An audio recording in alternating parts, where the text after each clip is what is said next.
సిద్దిపేట జిల్లా జయదేపూర్ మండలంలోని తిగులు గ్రామంలో జై భీమ్ జై బాబు జై సంవిధాన్ కార్యక్రమాన్ని జయదేపూర్ కాంగ్రెస్ పార్టీ మండల అధ్యక్షులు రవీందర్ రెడ్డి ఆధ్వర్యంలో నిర్వహించారు. ఈ కార్యక్రమానికి ముఖ్య అతిథులుగా కాంగ్రెస్ పార్టీ సిద్దిపేట జిల్లా అధ్యక్షులు గజ్జల్ మాజీ ఎమ్మెల్యే నర్సారెడ్డి, కాంగ్రెస్ యువజన యూత్ రాష్ట్ర ఉపాధ్యక్షురాలు అంక్షారెడ్డి మరియు ఏఎంసీ చైర్మన్ వంటేరు నరేందర్ రెడ్డి హాజరై బాబాసాహెబ్ అంబేద్కర్ విగ్రహానికి మరియు గాంధీ విగ్రహాలకు పూలమాలలు వేసి ప్రతిజ్ఞ చేసి ర్యాలీ నిర్వహించారు. అనంతరం వారు మాట్లాడుతూ రాజ్యాంగాన్ని మార్చడానికి బీజేపీ ప్రభుత్వం కుట్ర చేస్తుందని, అందుకే జై బాబు జై భీమ్ జై సంవిధాన్ చేపడుతున్నామన్నారు. కాంగ్రెస్ ప్రభుత్వం అధికారంలోకి వచ్చిన తర్వాత ఎస్సీ వర్గీకరణకు బీసీలకు 42%, ఎస్సీలకు 18% రిజర్వేషన్లు ఇచ్చిన ఘనత కాంగ్రెస్ ప్రభుత్వానిదే అన్నారు. ఈ కార్యక్రమంలో మండల కోఆర్డినేటర్ లక్ష్మారెడ్డి, కొత్త నరసింహారెడ్డి, బాలకృష్ణ, భిక్షపతి, నరసింహారెడ్డి, జంగని ఐలయ్య, వెంకట్రెడ్డి, మల్లికార్జున్ రెడ్డి, మహేందర్ రెడ్డి, దయాకర్ రెడ్డి, మహేష్ యాదవ్, కొత్త శ్రీనివాస్ రెడ్డి, మునీర్, అజీజ్, బత్తిని మల్లేశం, రాజిరెడ్డి, రామరెడ్డి, తిరుపతి రెడ్డి, భాస్కర్ రెడ్డి, చంద్రశేఖర్ రెడ్డి, బింగి నరసింహులు, పాషా, వెంకట్రెడ్డి, చిరంజీవి, వెంకటేష్, వెంకటస్వామి పాల్గొన్నారు.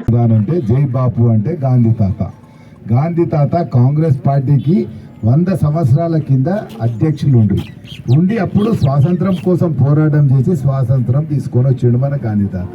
అందుకోసమే జై బాపు అని. జై భీమ్ అంటే మన అందరి దేవుడు, మనం కళ్ళారా చూసిన దేవుడు అంబేద్కర్ గారు.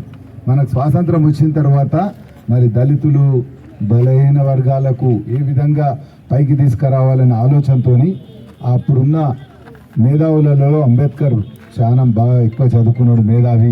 ఆయన చేతిలో రాజ్యాంగం రచిస్తే బాగుంటుందని అప్పుడు ఆయనకు పెద్ద పని అప్పచెప్పారు. ఆయన అందులో రాజ్యాంగం రచించిండు. ఒక సర్పంచ్ 5 ఏళ్ళు ఉండాలి, ఎమ్మెల్యే 5 ఏళ్ళు ఉండాలి, బీసీలకు ఇంత రిజర్వేషన్ ఉండాలి, దళితులకు ఇంత రిజర్వేషన్ ఉండాలని ఆయన చెప్పిన ప్రకారం ఈ 75 సంవత్సరాల నుంచి మన భారతదేశం అంతా కూడా నడుస్తుంది.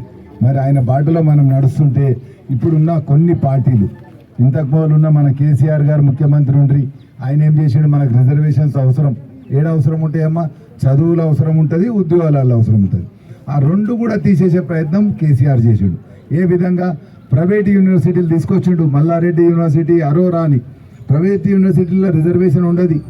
బీసీలకు కానీ ఎస్సీలకు కానీ వాళ్ళకి సీట్లు ఇయ్యరు. ఏమున్నా పైసలు ఉన్నోనికి ఇస్తారు, లేకపోతే అట్లా.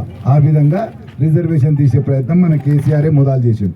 దానికి తోడు మన అమిత్ షా మొన్న పార్లమెంట్ సాక్షిగా అంబేద్కర్ ఎందుకంటారు, శ్రీరామ్ అనుర్రి, ఏదో అనుర్రి అని అవమానించింది. ఈ విధంగా మరి ఇదంతా అవుతుంటే మా ఆల్ ఇండియా అధ్యక్షుడు రాహుల్ గాంధీ గారు ఒక 2 సంవత్సరాల నుంచే పోరాడుతుడు.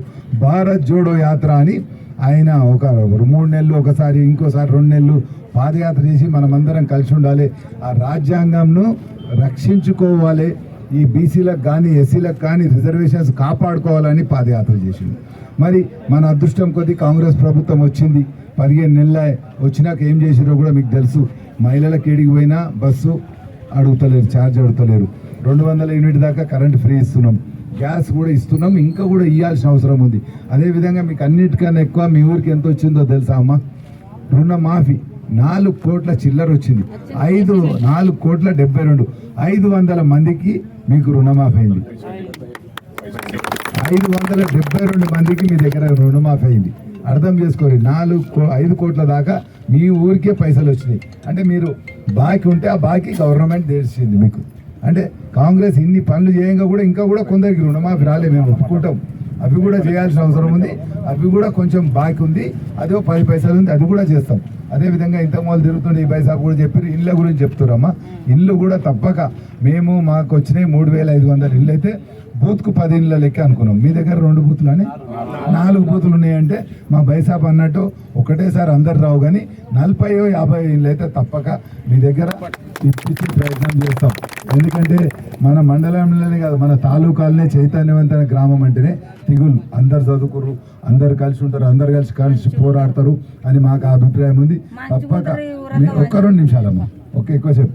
అదేవిధంగా ఇప్పుడు కొందరికి రాని వాళ్ళకి, ఇప్పుడు మా అమ్మ, నేను వస్తుంటే ఒక అమ్మ ఇల్లు కడుతుంది, ఆమెకు మనం కట్టేటోళ్ళకి ఇవ్వలేము, కొత్త కట్టేటోళ్ళకు. ఇది డ్రోన్తో కూడా చూసి రికార్డ్ అవుతుంది, పునాది తీస్తుంటే. ఆ అమ్మకు చెప్పినాం, రాజీవ్ యొక్క అమ్మకు 3 బిడ్డలనట అని, ఇది అప్లై చేసుకుంటే అందులో కూడా మేము లోన్ ఇప్పించే ప్రయత్నం చేస్తాం. ఇవన్నీ చేస్తున్నాం. కానీ వాళ్ళు ఏం చేస్తున్నారు, ఈ రాజ్యాంగంను తూట్లు పొడిచే ప్రయత్నం చేస్తారు, ఈ రిజర్వేషన్ తీసే ప్రయత్నం చేస్తారు. మరి మనం అందరం కూడా రిజర్వేషన్స్ ఉండాలి. ఎందుకంటే ఎక్కడ లేని విధంగా మీ అందరికి తెలుసు 42% బీసీలకు రిజర్వేషన్ చేసినది మన రాష్ట్రం ఒక్కటే, అది కాంగ్రెస్ ప్రభుత్వం రేవంత్ అన్న అధ్యయనంలో 42% ఎట్టి పరిస్థితుల్లో బీసీకి ఇప్పించే ప్రయత్నం చేస్తున్నాం. దళితులకు ఎట్లయినా 18% ఉన్నది. ఈ విధంగా ఆ రిజర్వేషన్స్ కాపాడాలి, ఈ రాజ్యాంగాన్ని కాపాడాల్సిన బాధ్యత కాంగ్రెస్ పార్టీ పైన ఉంది కాబట్టి ఈ యాత్ర తీసుకున్నాం. మరి అటు రేవంత్ అన్న కానీ అటు రాహుల్ గాంధీ కానీ ఎప్పుడు బలంగా అవుతారు?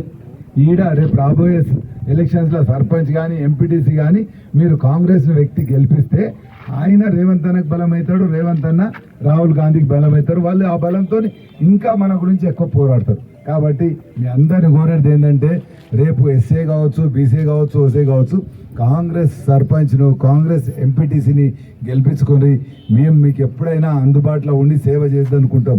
మీరు చూడురమ్మా, మన దొర వాళ్ళు 2 సార్లు ముఖ్యమంత్రి అయ్యిండు కేసీఆర్ గారు, ఒక్కసారి ప్రతిపక్ష నాయకుడు అయ్యిండు, ఒక్కసారి అని వచ్చిండు ఆ తిగులుకు రావాలా?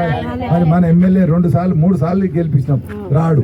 సరే రాకున్నా భారతదేశంలో ఉన్న పార్టీ, కేంద్రంలో ఉన్న పార్టీ మతతత్వాన్ని పోషిస్తూ మన రాజ్యాంగాన్ని అవమానపరుస్తూ రాజ్యాంగాన్ని మార్చే ఆలోచన ఉంది కాబట్టి దాని నిరసనగా ఈ కార్యక్రమం చేస్తున్నాం. అందులో మీరు అందరూ పాల్గొన్నందుకు గ్రామం వైపుకి వెళ్ళి ధన్యవాదాలు చేస్తాం.